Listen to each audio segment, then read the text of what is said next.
It's time for Wise Money with Korhorn Financial Group with certified financial planners Kevin Korhorn, Mike Bernard, and Josh Gregory.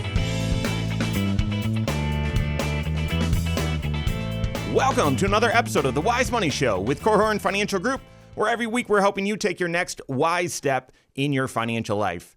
Thanks for being here, friends. My name is Mike Bernard. I am your host. I'm also one of the certified financial planners on the program. With me in the KFG studios today, no Kevin Korhorn. No. Kevin is out under the weather today, but right by my side, my fellow CFP and business partner, Josh Gregory. Always good to be with you, Mike. You too. Hey, today we're answering the question, when you're managing your investments, how do you coordinate all the various accounts that you have money in?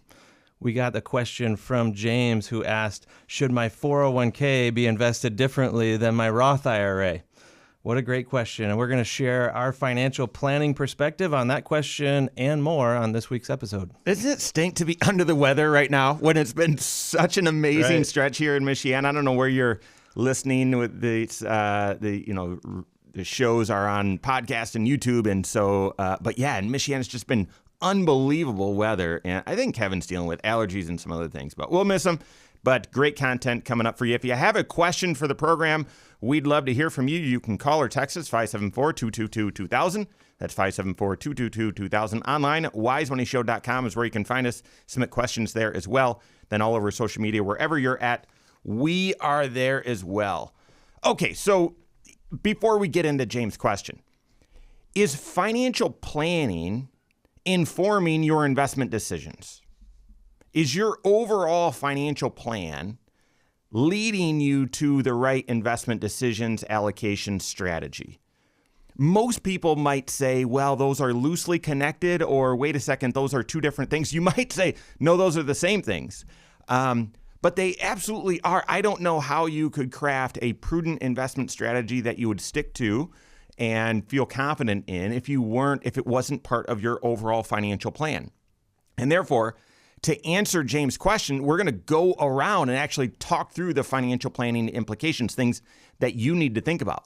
Because there's 6 areas to your financial life, whether you see it that way or not. And in order to make a great decision, as opposed to just a good or a lucky choice, you've got to look at all 6 of those areas when you're making decisions, especially as you decide big, decisions like how should I invest my 401k? How should I invest my Roth IRA? So, Josh, before we go around those 6 areas, just any thoughts or context on the question itself? Well, I feel like the question's really common. I mean, we hear it from clients all the time. It's a pretty frequent listener question. How do you coordinate these different investment accounts? And I don't know the statistics, but I know that it's been rising. The number of people who have 401ks, for example. Yeah. Generationally, recent generations joining the workforce, they're not going to have a pension where the investment decisions are all made for them. More and more employers are putting in place and are incentivized even to put in place retirement plans that the employees can contribute to right out of their paycheck. And so more and more Americans are having these investment decisions, and they're more and more likely to have multiple accounts scattered around the countryside. They may have opened their own Roth IRA. They may have multiple 401ks. And the question that we often get is, well, should I just make these investments match? Each account, just treat it as if they're all carbon copies of each other, or should I coordinate them and complement one another? How does it go? But I feel like it should be even more common of a question than what it already is, because more and more people are facing this decision. A couple quick side comments to help you before we get into the meat here. I mean, number one, if you're listening to this question, say, well, I don't have that question. I don't even have a Roth IRA. I would start one right now. And not because everyone has to have a Roth IRA, but you may want one in the future. You may need one in the future if you don't right now. And one of the criteria in order to enjoy all the benefits that the Roth IRA offers is you need to have had a Roth IRA for 5 years.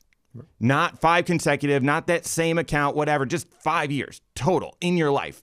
And that's a pretty easy bar to jump over or maybe step over, but get that process started. Had a case this week, all new folks that we serve here at KFG, they go through a case class where we've got several financial professionals, CFPs, CPAs, all looking at their financial life to say, all right, where are there issues? Where can we help? And what are some things that need to be resolved?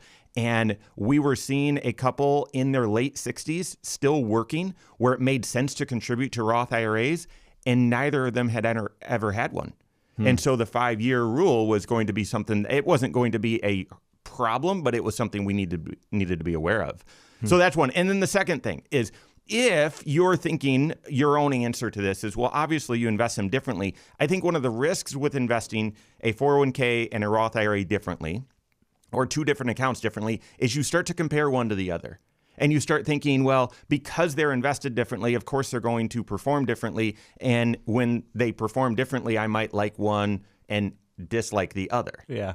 So, or I might like one advisor who's guiding me on one account versus the other. Exactly. Right? So you just need to be aware of that, need to be careful. But there again, these decisions need to be infused within your financial plan. I think that risk gets managed through a financial planning process. One other quick caution here.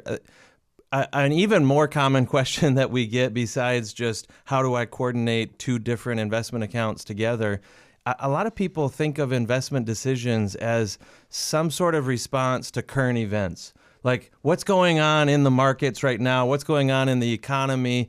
And how should I pivot? How should I change my investments in response to that, or in anticipation of what might be coming next? And I'll tell you, not to give a spoiler here, but our approach has been match your investments to the goal and to the time horizon and let them do their thing, and not be jockeying around too often, potentially making mistakes because you're trying to be a trader as opposed to a true investor. Yeah.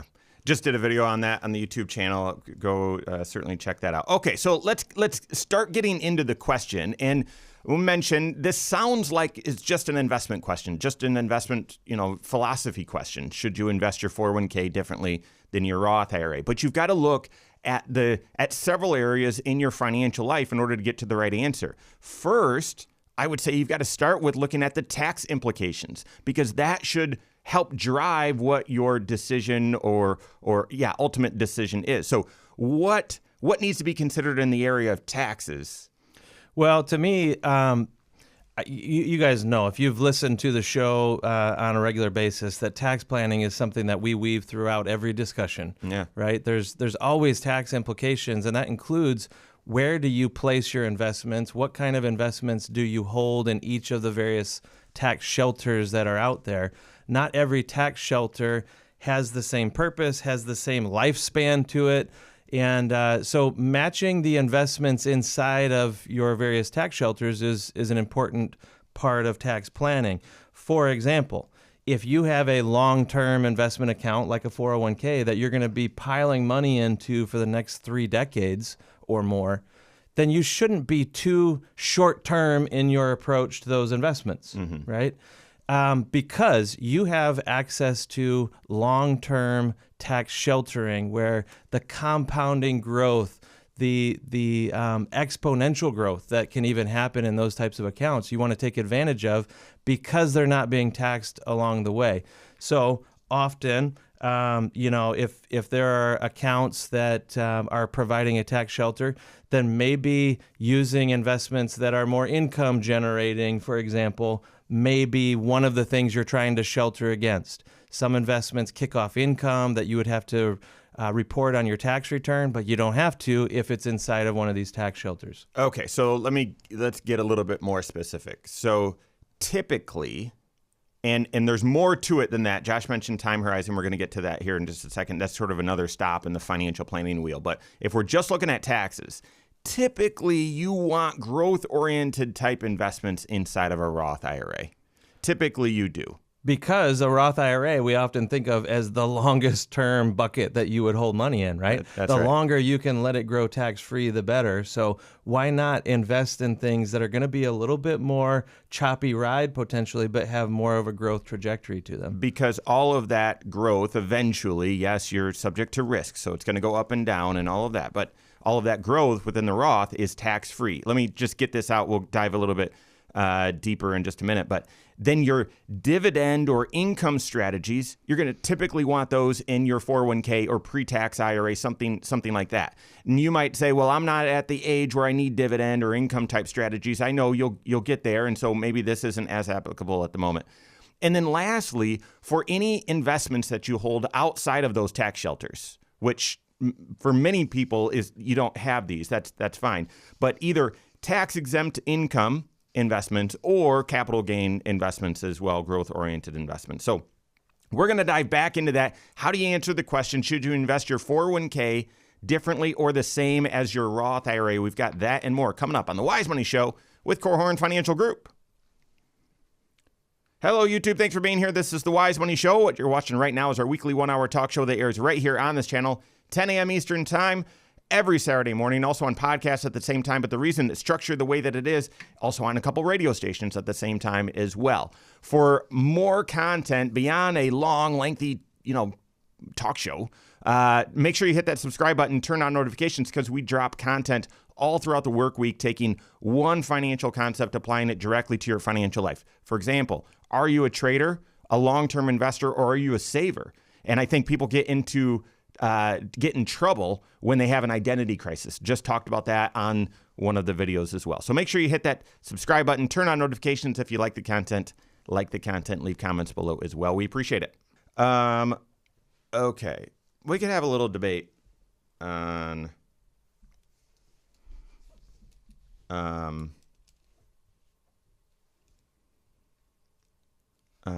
I win. Okay. On the well, I mean, so the next lens is your retirement plan, and that is a little bit of, that time horizon. When are you going to need the money? But I was thinking we could have some debate on, do you do tax-exempt income in a non-qualified account or growth investments in a non-qualified account, and basically just highlight a growth investment in a pre-tax account, those capital gains are going to be taxed at ordinary income. That could end up being slightly more tax. It's not a reason to not invest in growth investments, but just something to be aware of. Okay. So could be some debate kind of there. bridging the tax conversation from the last segment into this one. Okay. Yeah.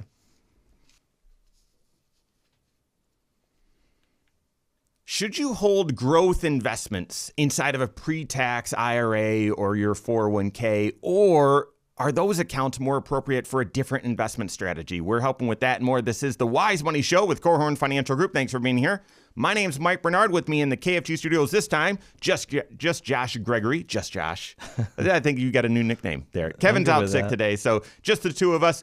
If you've missed anything on this episode or want to catch up on previous episodes, every episode is on podcast. Wherever you listen, go search The Wise Money Show. Subscribe to it there. Rate the program as well. We appreciate it.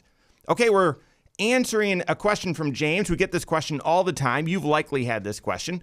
Should you invest your Roth IRA differently than your 401k?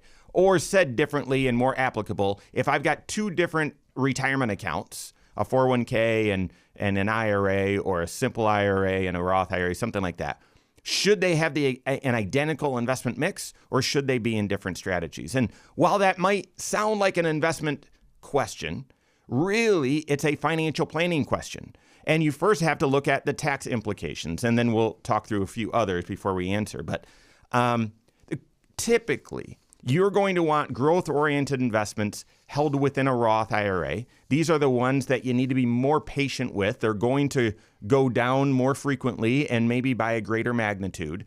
But with that patience, then, you should receive a long-term appreciation and some reward. And because the way the tax benefits are structured with the Roth IRA, the growth is tax-free. That's where you want more growthy investments. The question then is, Josh, should you even have growth-oriented investments inside of an IRA or a pre-tax 401k?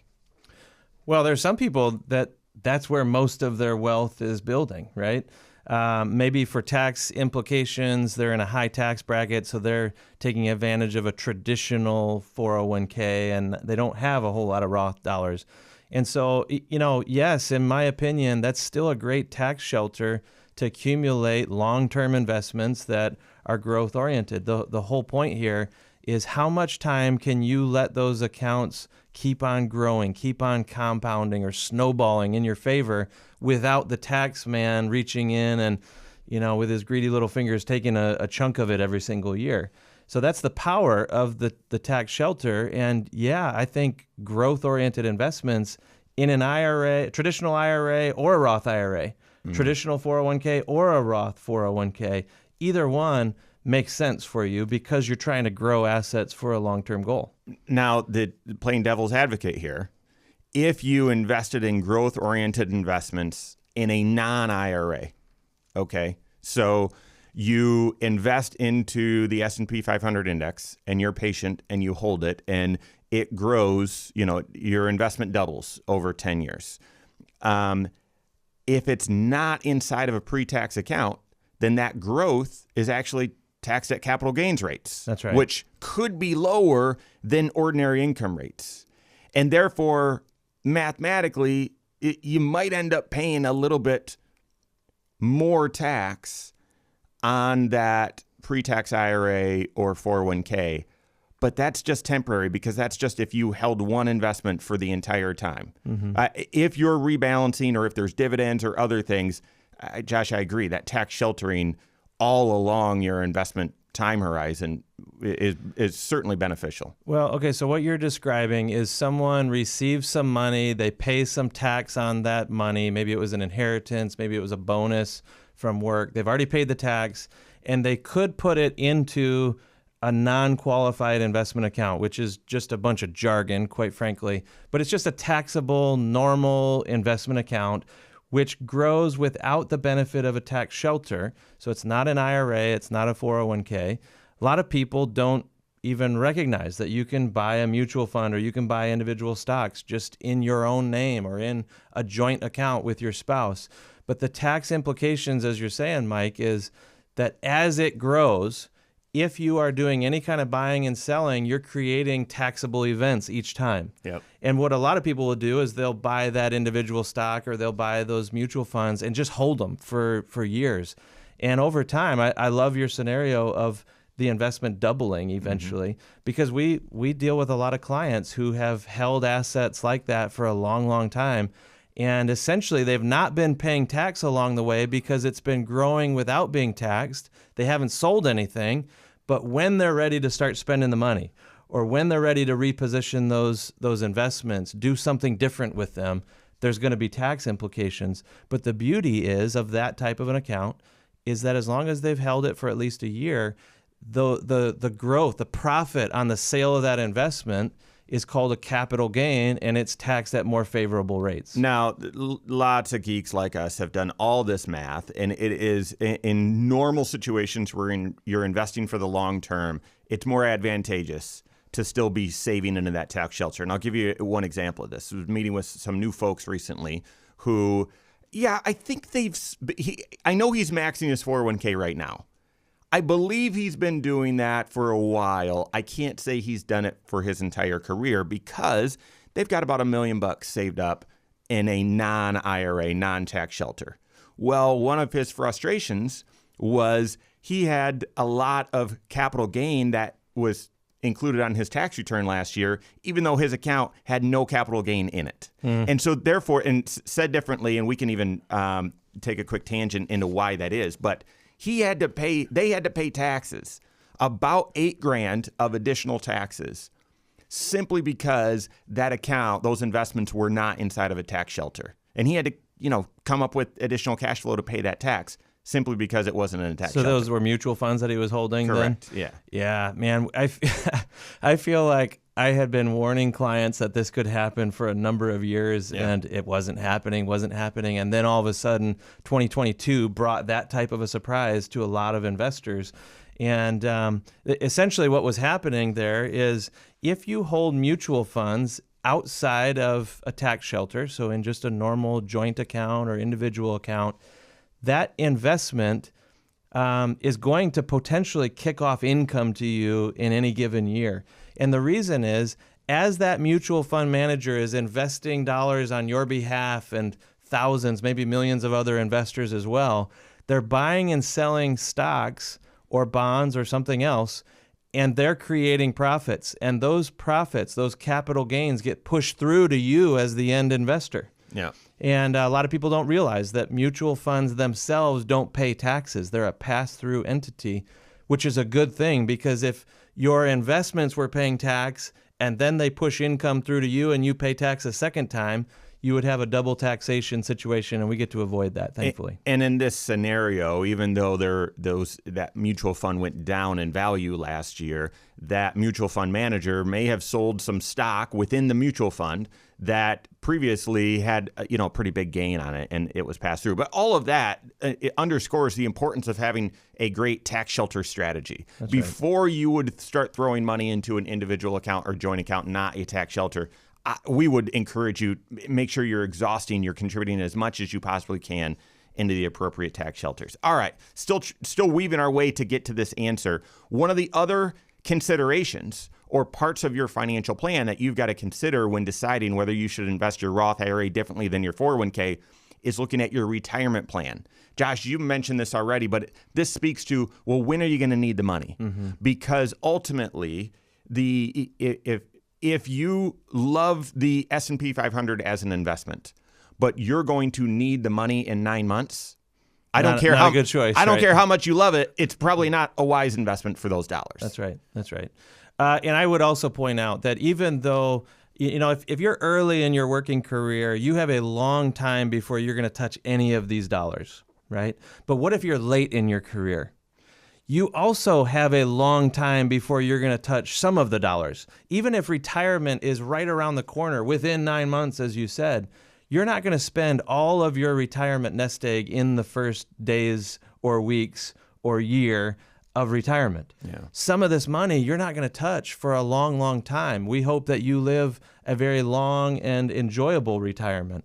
And so some of your investments are still long-term investments and should be invested accordingly. However, as you get closer to retirement, there's going to be a chunk of this money that you need to be able to access very quickly, and that's the stuff that you want to be positioned more safely. Yeah. And so as you're working towards this retirement goal, depending on how far out the goal is from now, that would dictate what kind of investments you should be choosing. That's right. And there's a little bit more to it. We're going to break down our personal pension plan, talk through that. And I've got a recent story as well that really highlights the importance of this as well. Plus, what other areas of your financial life need to be considered when you're answering this question? We've got that and more coming up on the Wise Money Show with Korhorn Financial Group.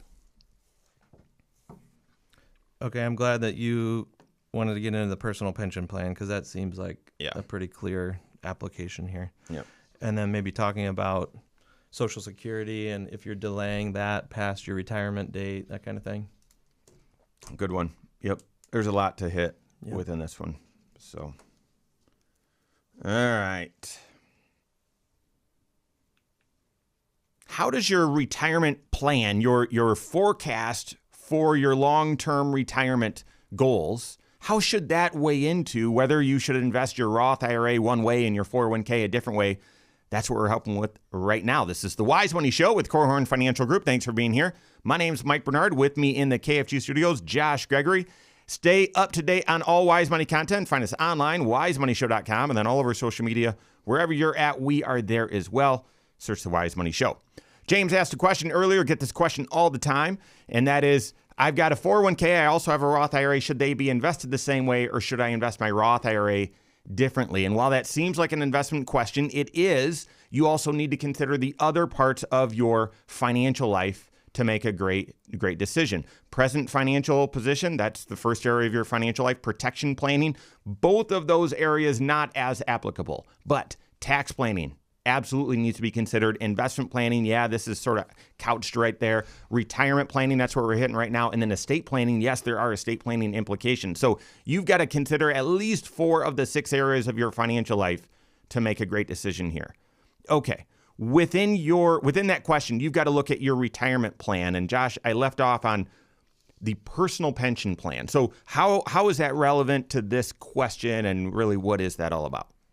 Well, a personal pension plan is just kind of our code word for how will you structure your investment portfolio in retirement. And it is different than how you got to retirement. On your way to retirement, you're saving, you're investing, you should be mostly growth oriented, especially early in your career. And these are investments that you're wanting to, even though it will be on a roller coaster ride, give you the best shot at compounding and building a significant nest egg, because retirement is a stinking expensive goal, right? It takes a lot of money to be able to retire or retire well. Once you have that pool of money, you can't just step into retirement and set it all kind of on a shelf and like in the pantry and just kind of draw off of it over time, right? Although people do take that approach, specifically with the target date funds. Those ones sort of scare me the most. When you're saving up in your 401k and you're using a target date fund, and then you think, well, typically not working with the CFP, so when I retire, I just still am holding this target date fund, and I'm sure it's appropriate for me, and I just sell a little bit of that every single month and draw off of it. No, you're selling some of your long-term investments every single month along with that, and which is the exact opposite thing of what you should do. That's exactly right. So we take an approach that tries to match the time horizon for when you're going to need cash with investments that are appropriate during that time period. For example, we want to see clients with 1 to 3 years worth of really safe cash type investments, like the shortest term, least fluctuating, safest, most predictable, interest-bearing type accounts. We think of this first bucket out of 3 buckets in retirement as essentially a paycheck simulator. All right. It's essentially the account that's going to have a spigot that's going to pay money out into your bank account, just like you've always been used to. We want to be able to replicate the cash flow approach, or the system that you were used to when you were working, when every 2 weeks there was a paycheck that came through because you were out hustling. And we want that to continue on in retirement. Doesn't literally have to be every 2 weeks, although it could be. For many people, it's just, this is where my monthly budget's going to come from. I want this account, the safe pool of money, to pay into my 3 bank account system. My cash flow, where my budget is going to be covered from, I want that to happen at least on a monthly basis.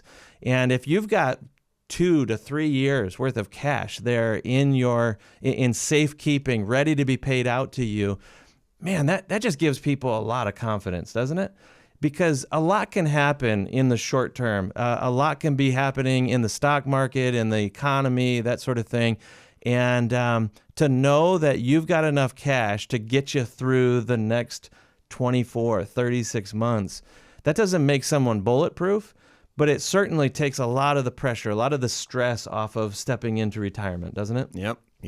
And so that's that first bucket, where part of the personal pension plan, 1 to 3 years of income. The middle bucket then is where you're going to be, the dollars you're going to spend from 3 to 7 or 3 to 10 years. Those are medium risk, maybe a little more income oriented, but then the bulk of the rest of your dollars, you're not going to touch for 10 plus years. And therefore, those are categorically long-term dollars and should be invested for the long term. That's right. So that's your growth portfolio. That's the third bucket.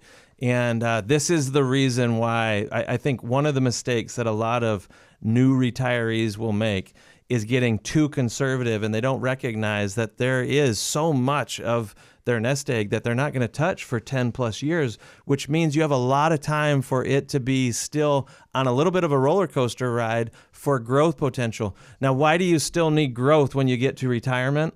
because of a dirty word that we've all been living through over the past couple years, especially inflation. Inflation isn't just a recent phenomenon. This is something that is corrosive to your retirement nest egg. It erodes your spending power over time. And many retirees, if you live 15, 20 years in retirement, you can expect many of your bills to double during that period of time. Mm-hmm. And that's under normal circumstances, not just when the government is printing money and dropping money, from the helicopters, it feels like. Yeah. So we're all sort of kind of talking about how you've got to then consider that personal pension plan when you're going to be drawing dollars as part of then how should I structure and invest my accounts? If your entire retirement nest egg is just one big IRA, then it's just going to be broken up. That one IRA is going to be structured in these different categories. But if you've got different accounts, like James's question here, you might align, for example, your Roth IRA is going to be in that long-term bucket, but your 401k or your pre-tax IRA, that's going to make up those first couple and then some of that last bucket.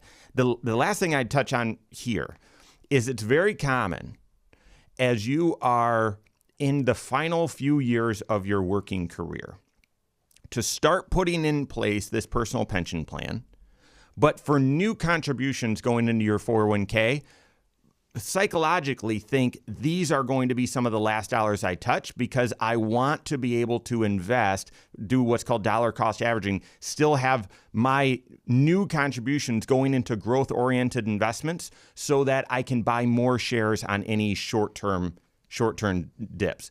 A lot of clients that we serve in their late stages of their career, we're still saying, hey, your 401k contributions, we want going 80% into growth-oriented investments, but we'll rebalance your entire account to start aligning it with this personal pension plan. So work with your CFP on that. So are you feeling like more and more people are still dollar cost averaging into those long-term investments or building up the cash portion of their portfolio? Does it just depend on their unique situation? Depends on the situation. A lot of times in the couple of years right before retirement, you've got an old IRA, so an old 401k, something like that, an IRA that maybe you've already started thinking this should be more conservative, and it's structured that way. And that is then recalibrating to ensure that it's structured that way and sort of tagging those dollars as these are the ones that we're going to touch first. Yeah. Well, and that's part of the role of a certified financial planner in your life too, right? Looking out 2-3 years and saying, hey, we've got a lot of these investments that we've been positioned for growth all these decades together. And now it's time to start repositioning, start building out some of the other buckets that we were just talking about with the personal pension plan. And recognizing, well, when is a good off-ramp, off of the growth trajectory and onto a more stable, more income-generating approach. And that should be part of what your certified financial planner is coaching you through. Yeah. But to your point, they may also be coaching you to say, no, let's be more growth-oriented in the new contributions because maybe the market is down right now. Maybe there's some great buying opportunities in the stock market, for example, or real estate markets. And that's kind of the point where there's no one-size-fits-all or one approach that can work in all strategies or in all situations, rather. To me, your financial plan needs to adapt to what is happening. But the overall direction that you're going, the end that you're trying to build, the blueprint that you're working off of should not be changing, from year to year. Yeah. Okay, so this is obviously an investment decision. We're going to get to it here in just a second, but you've got to first look at, from a tax standpoint, should that play a role in how I should invest my Roth IRA versus my 401k? Your retirement income plan or your retirement plan needs to be in focus as well. So does your estate plan. And you might not think that yet, but I've got an example, that and more coming up on the Wise Money Show with Korhorn Financial Group. All right. So this one's quick, and then we can get into answering the question or whatever and providing some examples and whatnot. Is this third segment or fourth? Fourth segment. Holy cow. Done that before. A little bonus content here on YouTube. Josh and I officially did an extra segment. Did 5 segments for the price of 4. Yeah. I can't even remember which one got cut, but I think all 5 of them were mediocre. So that's usually what we aspire to. Yep. That's the lid. Yep. If we can reach mediocre, then we have maxed out. That's good. All right. So I don't think we'll get into additional questions. So we can pivot to, you mentioned, Josh, for future dollars, maybe the market's down. The market is down. Mm-hmm. And especially for folks that we're serving, if you retired in the past couple of years, that intermediate term bucket probably hasn't performed that great. You're getting better income on it, mm-hmm. but you've seen some price decline. And you might, if you're not as fluent in investment stuff, you might say, I've seen price decline and I shouldn't have. This is a ripoff. And it's, no, bond investments have really stunk. Yeah. This is the worst, 18 months in the bond market. We didn't single out bonds as a typical investment in that middle bucket necessarily, but yeah, that's a good point. Coming off of the worst year in bond history. Yeah. And this year has been sort of not great. Not great for bonds either. So we can get into that as well, but all right. So within estate planning, if there's an account that you want to target for charity or whatever, like that needs to be considered, could be considered as you're making investment decisions, that sort of thing. Mm-hmm. All right. Thanks for being here. This is the Wise Money Show with Korhorn Financial Group. My name is Mike Bernard. With me in the KFG studios, Joshua Gregory. Kevin Korhorn is out under the weather today, so miss him. But every episode, as well as a lot of other content, is on the YouTube channel. Go check it out. Go to YouTube, search the Wise Money Show. Subscribe to it there. Turn on notifications so you're aware every time we drop a new talk show, which is every Saturday, but also all the content we drop all throughout the work week as well. You can leave questions there as well. We appreciate that. All right, so we're breaking down through a financial planning lens how you would answer the question, should you invest your Roth IRA differently than your 401k? And for those of you that have endured, we are about to answer the question directly. But there's one more stop we need to make, and that is with your estate plan. Early on in my career was serving a family. And by family, it turned out to be all 3 generations that were alive at the time. And first, it was the middle generation came in to talk about the first generation, dad. Okay. Mm-hmm. Mom had recently passed away. Dad was living on Social Security pension, drawing a little bit of money out of his investments, and they needed some additional assistance. They weren't satisfied with their current investment advisor because that's all they were getting. They needed financial planning, and I'm going to tell you why. They were drawing dollars out, and as retirement goes for many people, you've got the go-go years where you're spending a lot of money. And then you've got the slow-go years. I don't feel like doing as many trips, or we're not going to do as much. And then you start getting into the no-go years where you're not doing anything. You're, going to the grocery store is an exciting week. And so this individual was approaching that stage, and they were talking about how they were drawing money. Dad was drawing money out of his account that it's been set up this way for a decade or more, but he really wasn't spending it. And they were drawing out more than they were required to, so they were paying tax on money that they really didn't need. And therefore, in this financial planning process, as we were kind of breaking down the tax implications and then to this question, how we should structure the investments, we looked at, Dad and then the kids and said, is Dad ever going to spend through this chunk of money? And we kind of targeted about 2/3 of the money where we said, there's no way he's going to touch this. He had long-term care insurance, and there were other provisions, again, that we went through the entire financial planning process. It's about 2/3 that we said, he's not going to touch this. And so we said, well, then we've got a choice. We can invest it super conservatively because it doesn't matter. He's not going to touch it, so we don't need the risk.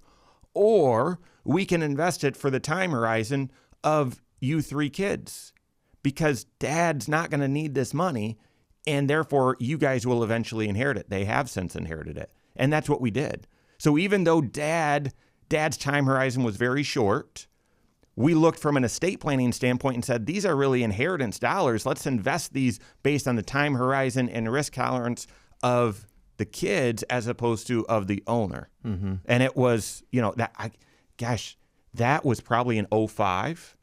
So in 2008, it, stung, it hurt. But I think Dad passed away in 2015. And therefore, I mean, that strategy was extremely profitable for them. Sure. Extremely. Sure. Just from memory, was that money that was in an IRA or was it taxable money? It was mostly taxable money. And that was the weird thing, because they were taking out more money than they needed to fill a bank account that would eventually get too full, and then they'd put it back in the investments. Mm-hmm. The reason I was asking, for those of you who have parents who are in that situation where they're maybe have more than they're going to need in retirement, and that's what you're hoping for, that they're not going to become dependent upon you at some point. But if there's more than they need and there's some portion that could get passed down to a next generation, not all investment accounts are created equal as an inheritance. Some accounts are better to inherit than others. For example, Roth IRAs, top of the list, right? It is benefiting from tax sheltering during your parents' years. It is growing tax-free. When you inherit it, it's tax-free to you as well. Beautiful. Continues on. What a great tool. There's another type of an account that ranks right up there too, and that is taxable investment accounts like a joint account or an individual account. These are investments where there's maybe capital gains that have been building up, like we were talking earlier in the show. Money has been invested for a long, long time. It's been growing without being sold at all, without being taxed along the way. And there is a large profit kind of built into that investment. It's worth a lot more than what the parent or the investor actually paid to purchase it. What that means is someone's going to pay tax on that when it gets sold, unless it's left as an inheritance. Because if you inherit those investments, all those capital gains get washed clean for you, potentially. And what a great way, another place that you can receive money from an earlier generation, a great blessing, because it comes tax-free to you. Yeah, I mean, and that's essentially what we did. We took the majority of those dollars that were in a trust account, and we structured them for growth orientation, and that allowed all that capital appreciation to be eventually tax-free. We did a Roth conversion and invested the Roth dollars more aggressively as well, and the remaining dollars in the IRA and then a few others we kept more conservative. Yeah. So, in this kind of modern day, with the Secure Act having been passed and then Secure Act 2.0, the rules have changed on inheriting things like IRAs. Now beneficiaries only have 10 years to get the money pulled out of that account. The government wants to tax you, and as you take withdrawals or distributions from an IRA, whether you save the money during your career or you inherited it, either way, it's treated as income to you on your tax return. And so, to me, paying attention to the fact that if you were to inherit an IRA, or if someone's going to inherit an IRA from you, recognizing that when they inherit it, there's a 10-year clock ticking, which means your investment horizon might be different all of a sudden for those dollars, and you just need to pay attention to that. Okay, so we've been answering the question all along through process, because there isn't a one-size-fits-all approach to determine whether you should invest your Roth IRA differently than your 401k. It depends on your financial plan. And that's why we took the long road to help you explore what parts of your financial plan do you need to consider. Now let's get to the question. I think we would both agree from our discussion, Josh, that for someone in their 20s or 30s or even early 40s, if you've got a 401k that you're maxing or you're funding aggressively, and that's your long-term dollars, but you also have a Roth IRA, that's long-term as well. Both of those, it would be okay to have a very similar investment mix or have them invested both growth-oriented. Agreed? I agree. If you were going to lean a little bit more aggressive with one over the other, in my own personal life, my Roth IRA is the most aggressive pool that I have, because I'm planning on not touching it anytime soon, decades. And you right? might leverage to say, what investment choices do I have within my 401k? Okay, I'm limited to a few choices there, and I can't really build a fully diversified portfolio. Therefore, my Roth IRA, I'll complement that. But they're both going to be growth-oriented. They both should be. Now, in your mid-50s or early 60s, as you start approaching retirement, how might that shift, Josh? To me, that would be the time to start paying attention to that the three buckets of the personal pension plan that we were talking about earlier, and trying to start building up some pools of money, maybe within the 401k, that could be your safer dollars that are going to be generating income to you early in retirement. The Roth IRA in this situation, in James's question, to me, stays more growth oriented. Yeah. Let that continue to be growing. It might be tempting, though, at the edge of retirement to say, hey, I have a pool of money here that is completely tax-free if I were to cash it in. You know, what if I get the new red sports car as, a gift to myself at retirement? Or maybe this is how we're going to get a lake house or something like that at the edge of retirement.